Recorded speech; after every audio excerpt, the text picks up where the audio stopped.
आस्था से खिलवाड़ क्यों? आखिर क्यों भाईजान नाम पहचान छिपाते हैं और धोखाधड़ी करते हैं? हाल ही में फिर से तस्वीर उत्तर प्रदेश के मुजफ्फरनगर ढाबे से सामने आई थी। रोटी बनाते हुए थूक मिलाया गया। आखिर क्यों भाई, क्यों जी? थूक जिहाद पर रोक क्यों नहीं लगनी चाहिए? सावन का पवित्र महीना शुरू होने को है। चारों तरफ भक्तिमय माहौल दिखेगा। हर हर महादेव की गूंज सुनने को मिलेगी। दिल्ली से कोई हरिद्वार तो कोई गंगोत्री जल लेने के लिए जाता है। पैदल चलते चलते कांवड़ियों के पैरों में छाले पड़ जाते हैं। तो उनके खाने पीने में अगर शुद्धता का ख्याल रखा जा रहा है तो सरकार क्या अपराध कर रही है? लेकिन कुछ अधर्मियों को पेट में दर्द हो रहा है, क्योंकि अब उनकी पोल पट्टी जो खुल रही है। साधु संतों तक ने मुहिम शुरू कर दी है। कांवड़ रूट पर एक एक दुकान ढाबे पर मुआयना कर देवी देवताओं के चित्र चस्पा करने का, ताकि भक्तों को कोई भी संशय ना रहे, किसी भी तरीके का कोई कंफ्यूजन ना रहे। मुख्यमंत्री योगी आदित्यनाथ ने सख्ती से कहा है कि यात्रा मार्ग पर प्रतिबंधित पशुओं का प्रवेश रोका जाए। दुकानदारों को अपना नाम स्पष्ट रूप से प्रदर्शित करने ही होगा। मुख्यमंत्री ने कहा है कि कांवड़ यात्रा में अराजक तत्व दोष जो लगाते हैं, जो बातें करते हैं, उन बातों से अब काम नहीं चलेगा। और सबसे बड़ा यह अपराध है कि वेश बदलकर घुसपैठ कर सकते हैं। प्रशासन को शासन के आदेश का इंतजार किए बिना तुरंत कदम उठाने को कहा गया है। मैं आपको इस पर एक बहुत ही बारीकी से रिसर्च की हुई ग्राउंड जीरो पर रियलिटी चेक की एक रिपोर्ट दिखाऊंगी, लेकिन उससे पहले मैं ग्राफिक्स के जरिए आपको दिखाना चाहती हूं कि आखिर क्यों पहचान छिपाई जा रही है और क्यों उसके बाद घमासान लगातार छिड़ा हुआ है। जरा गौर से देखिएगा आप ये ग्राफिक्स। मैं आपको बताती हूँ आखिर किस तरीके से माहौल इस वक्त बना हुआ है। यहाँ पर देखिए, कांवड़ यात्रा मार्ग वाले दुकानों पर सख्ती की जा रही है। जो पश्चिमी उत्तर प्रदेश में रूट आता है, जहां जहां दुकानें हैं ढाबों की, अब सख्ती। पहचान छिपाने वाले दुकानों की अब जांच तेज होगी। हिंदू नाम रखकर दुकान चला रहे थे मुसलमान। पश्चिमी उत्तर प्रदेश में हिंदू संगठनों ने मोर्चा खोल दिया है। मुजफ्फरनगर के कई ढाबों की जांच की जा रही है। जांच में चौंकाने वाला खुलासा सामने आया है। हिंदू नाम से ग्राहकों को धोखा दिया जा रहा है और वो धोखा अब नहीं चलेगा। पेमेंट के लिए क्यूआर कोड पर भी हिंदू नाम होना चाहिए। कई ढाबों पर शुद्ध शाकाहारी का दावा किया जाता है। ढाबे पर काम करने वाले ज्यादातर जो लोग हैं वो मुसलमान निकलते हैं। ऐसे फर्जी ढाबों पर भरोसा कैसे किया जाए, आप बताइए? बड़ा सवाल है। क्या कांवड़ियों के साथ धोखा किया जा रहा है? ये भी एक बड़ा सवाल है। क्या उनकी भक्ति के साथ खिलवाड़ हो रहा है? क्या एकदम शुद्ध वातावरण को अशुद्ध करने का प्रयास किया जा रहा है? क्या पैसा कमाना है तो नाम क्यों छिपाना है? ये एक बड़ा सवाल है। लेकिन यहाँ पर मैं आपको कुछ और ग्राफिक्स दिखाऊंगी और ये बताऊंगी कि कैसे ढाबों की पड़ताल लगातार की जा रही है। आस्था का ये सवाल है, बड़ा सवाल यहाँ पर खड़ा होता है। आप देखिए, नेपाली ढाबा, ये मुजफ्फरनगर का मैं आपको बता रही हूँ। नेपाली ढाबा नाम रखा गया, लेकिन उसके मालिक का नाम इंतकाम आलम है।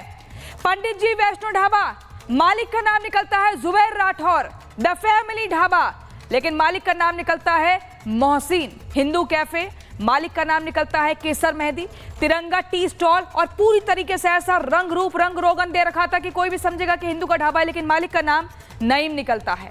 अब आप देखिए, हरिद्वार की अगर मैं बात करूं तो गोल्डन ढाबा बड़े बड़े अक्षरों में लिखा हुआ है, सुनहरे शब्दों में। मालिक का नाम शमीम अहमद। रॉयल किंग ढाबा, ये टूरिस्ट का ढाबा है, नाम निकलता है मालिक का मोहम्मद तस्लीम। तो आखिर क्यों इस तरीके का धोखा दिया जा रहा है? अरे आप नाम कमाइए, आप दुकान चला रहे हैं, चलाइए, पैसा कमाइए, लेकिन क्यों इस तरीके से धोखे में रखा जा रहा है? शुद्धता के साथ क्यों खिलवाड़? ये बड़ा सवाल है। कांवड़ यात्रा को लेकर योगी आदित्यनाथ ने बड़ी बैठक की है और कहा है किसी भी तरीके से कोई भी नियमों की अवहेलना होगी तो बर्दाश्त नहीं होगा। कांवड़ यात्रा को लेकर योगी आदित्यनाथ की बैठक, सीएम योगी ने कानून व्यवस्था की समीक्षा की है। कांवड़ यात्रा मार्ग को लेकर योगी का साफ निर्देश है, दुकानदारों को अपना नाम लिखना जरूरी है। कांवड़ मार्ग पर मांस की बिक्री प्रतिबंधित रहेगी। श्रद्धालुओं की भावना का सम्मान सर्वोपरि है।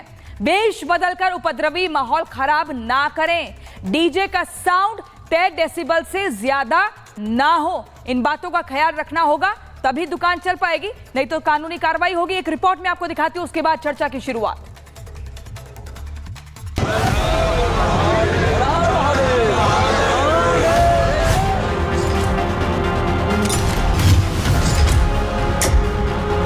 देश देश भर में कांवड़ यात्रा शुरू होने वाली है। शासन और प्रशासन दोनों ही कांवड़ यात्रा को सकुशल संपन्न कराने की तैयारी में जुटे हैं। लेकिन इसी बीच कांवड़ यात्रियों को शुद्ध खाने पीने के सामानों को लेकर विवाद शुरू हो गया है। आप अपने नाम से दुकान लगाएं, और लगाएं ही क्यों? पहली बात तो यह है कि लगाएं ही क्यों? हमारे अंगने में तुम्हारा क्या काम है? जो भी दुकानदार कांवड़ के मार्ग पर हैं, अपने वास्तविक नाम के साथ में वहां पर रहें और किसी छद्म प्रकार का नाम धारण करके उसमें न रहें। रास्ते में तमाम ऐसे भी मानसिकता के लोग हैं जो जूठन करके, फलों को नाली में धुलकर और भी ऐसे कृत्य करके खाद्य सामग्री बेचते हैं, जिससे आस्था पर कुठाराघात होता है। इसके नाते नेम प्लेट होना जरूरी है। दरअसल हरिद्वार और मुजफ्फरनगर में कई ऐसे ढाबे चल रहे हैं जिनका नाम तो हिंदू है, लेकिन वहां काम करने वाले कर्मचारी, यहां तक कि ढाबे का मालिक मुस्लिम है। ऐसे में सवाल ये है कि जब मालिक मुस्लिम है तो हिंदू नाम रखकर ढाबे क्यों चला रहे हैं? कुछ मेरे पीछे की ओर आपको लाइन से ढाबे और होटल्स नजर आ रहे होंगे। इनका हम रियलिटी चेक करने के लिए पहुंचे हैं और पहला आप कैफ़े ढाबे का नाम है हिंद कैफ़े, और हिंद कैफ़े ढाबे का नाम है, लेकिन इसका रियल में क्या नाम है हम वो एक बार स्कैन करके और दर्शकों को दिखाएंगे कि आखिरकार असल में जो नाम है वो ढाबे मालिक का क्या है। कासिर मेहंदी ये जो है असल ओनर है, केसर मेहंदी। फरमाने की नेम प्लेट लगानी है मालिकों को, ऐसा कोई लग जाएगी अगर वो कहेंगे। आदेश है, अगर मानना पड़ेगा वो तो जाहिर सी बात है सरकार का। कांवड़ यात्रा मार्गों के शुद्धिकरण को लेकर हिंदू संगठनों ने अलग अलग ढाबों पर जाकर पड़ताल की। इस दौरान हमारी टीम ने भी कुछ ढाबों की जांच की, जिसके बाद कुछ हैरान करने वाले खुलासे हुए। मुजफ्फरनगर के पंडित वैष्णव ढाबे की तस्वीर देखिए। बाहर से देखकर कोई भी कांवड़ यात्री यहाँ आराम या कुछ खाने पीने आ सकता है, लेकिन जब आप यहाँ पेमेंट के लिए QR कोड स्कैन करेंगे तो आप हैरान हो जाएंगे। इस ढाबे को लेकर के ये आरोप लग रहा है कि नाम हिंदू वाला है, नाम पंडित जी है। देखिए मोटे और साफ अक्षरों में लिखा है कि पंडित जी वैष्णव ढाबा है, लेकिन आरोप यही लग रहे हैं कि इसका जो मेन मालिक है वो मुसलमान है। यहाँ तक कि एक स्कैनर को भी अभी हमने स्कैन किया है। उस स्कैनर को जब हमने स्कैन किया तो स्कैनर में नाम जुबैर आ रहा था। अब हम आपको रॉयल किंग टूरिस्ट ढाबे की तस्वीर दिखाते हैं। यहाँ भी कांवड़ यात्रियों के साथ धोखाधड़ी करने की पूरी तैयारी दिखी। यहाँ देखिए बड़े बड़े अक्षरों में रॉयल किंग टूरिस्ट शुद्ध शाकाहारी ढाबा लिखा हुआ, शुद्ध शाकाहारी ढाबा रॉयल किंग, और हर जगह ये जो पंडित हैं, ब्राह्मण हैं, उनकी तस्वीर है। अब इस तस्वीर को दिखाकर क्या ये भरोसा पैदा करने की कोशिश है? सर आपका नाम क्या हुआ?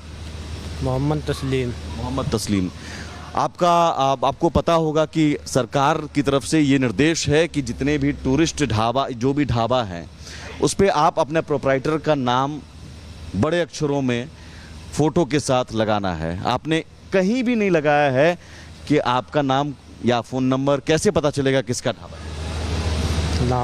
नाम लिखवा देंगे, कोई बात नहीं, हमें कोई दिक्कत थोड़ा ही है नाम से। अब हम आपको गोल्डन ढाबे की तस्वीर दिखाते हैं।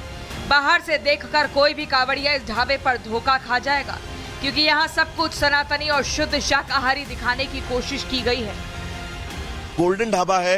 इस गोल्डन ढाबे के नाम से आप पहचान का अंदाजा जो है वो नहीं लगा सकते, लेकिन यहाँ के मालिक, यहाँ के संचालक का क्या कुछ कहना है, उनसे हम बातचीत करेंगे और ये जानेंगे कि इस गोल्डन ढाबे के बाहर अभी तक इन्होंने पहचान को लेकर कोई स्पष्टीकरण बाहर क्यों नहीं लगाया। आपको नहीं लगता है कि एक इस कावड़ रूट पर आपको पहचान बताना जरूरी है? ये ढाबा किसका है? QR अगर कोई स्कैन कर रहा है तो वो किसके नाम से जा रहा है? पहचान बताऊंगी, लिखेंगे इसमें। कब लिखेंगे? अभी लिख देंगे, आजकल में कावड़। नाम और पहचान छिपाने वाले ढाबों की लंबी लिस्ट है, लेकिन सवाल ये है कि अगर आपको ढाबा चलाना है तो फिर सही नाम और पहचान बताने में दिक्कत क्या है? क्या जानबूझकर कांवड़ियों को धोखा देने के लिए नाम छिपाया जा रहा है? सबसे बड़ा सवाल ये है कि क्या कांवड़ यात्रा मार्ग पर नाम और पहचान छिपाकर ढाबा चलाना किसी बड़ी साजिश का हिस्सा है? महाभारत में आज इसी पर होगी बात। Bureau report, Republic Bharat.